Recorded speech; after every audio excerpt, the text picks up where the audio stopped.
Ukuthola-ke umuzwa webandla lamaRoma Katholika lapha eNingizimu Afrika samukela ezindabeni zethu uFather Lawrence Mduduzi Ndlovu webandla lamakatholika eCathedral of Christ the King eGoli. Father, siyakwamukela ezindabeni. Sithokoza kakhulu. Nibandla lamakatholika nizamukele kanjani indaba zokugoqa kaPope Francis? Sishaqekile khona ngoba bese sinethemba lokuthi ingathithi uyaphola ekuguleni kwakho kuye kwaba kude kodwa sinethemba kwazise ibandla kumanje ligidika lisemkhosini omkhulu wephasika ukuvuka kwenkosi yethu Jesu Kristo. Manje ke iphasika liletha yini? Liletha intokozo enkulu ngokuvuka kwenkosi yethu Jesu Kristo. uPapa Francis uthathe impilo yakhe yonke ephilela umbuso wezulu.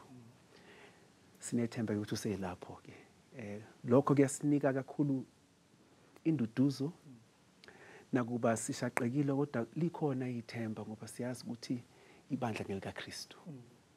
Abaholi abafani baphatha ngendlela ehlukene. uPapa Francis uzokhunjulwa njengomholi obenjani? Simbonile usebenze kwaze kwaba sekugcineni njengoba naye izolo simbonile ehlangene namakholo. Ngiyacabanga ukuthi yikho lokho kwenza ukuthi sithuke kakhulu ngoba simbonile sonke izolo.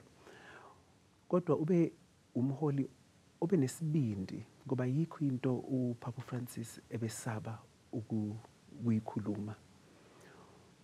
Ubuntu nabantu nokulingana kwabantu kube yinto ayikhulumayo, ayiphilayo, ayithandazayo. Yonke into emelelene nobulungiswa noxolo. Yonke lezo zinto lezo kube yizinto ebeziphambili ebuholini bakhe nebandla lonke. Ngaphakathi ebandleni ube umholi onenselelo enkulu. Kuba priest uyakhumbula ukuthi wathi kuthina asibonuka siba abaholi abanuka njengezimvu. Esho ukuthi asondele ebantwini siphile nabo sazizwisisa impilo zabo. Ngaphandle ube umholi emhlabeni wonke okhulumisana kakhulu futhi nabantu nazo zonke inkolo, Islam, Judaism and so on. Wasebenza umsebenzi omkhulu ukuthi yonke umuntu ocindezelwe emhlabeni nozithola esempini esimo zempi abe nokuthula, kakhulukazi abantu basePalestine bebesenhlizweni yakhe kakhulu. Efonela iparish yaseGaza every week noma esesibhedlela. So ubuholi bakhe buzokhumbuleka emhlabeni wonke kubo bonke abantu, not just amakatholika but wonke umuntu.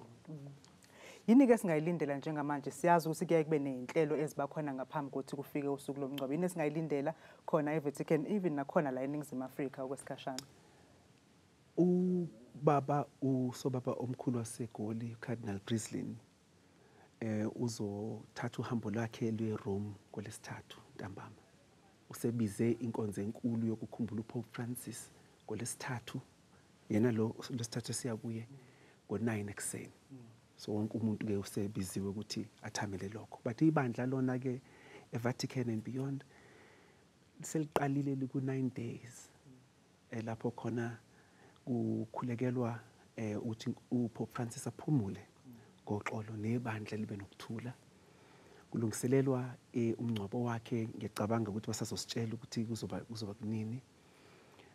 Ngemva kwalokho mhlawumbe after 10 or 15 days uzoqala iconclave lapho khona kuzokhethwa ubuholi obusha uPapa wethu omusha. So sinethemba ukuthi konke lokho kuzohamba kahle. Wonke umuntu ke siyabonga kakhulu futhi abazoxhumana ngoba basithwalela zonke lezi zinto nabantu bethu lapho behleli khona bayithola yonke imininingwane. Sibonga kakhulu-ke Father Lawrence. Bengisafisa ukuthi sikhulume ngokuthi-ke kuphi-ke futhi singamlindela yini uPapa ongaveli e-Europe ovela ngaphandle kodwa sobuye sixoxisane ngalolu daba ngokuhamba kwesikhathi. Sibonga kakhulu Father Lawrence Mduduzi Ndlovu webandla lamaRoma Katholika eCathedral of Christ the King eGoli. Siyabonga, hlala nathi mbukeli.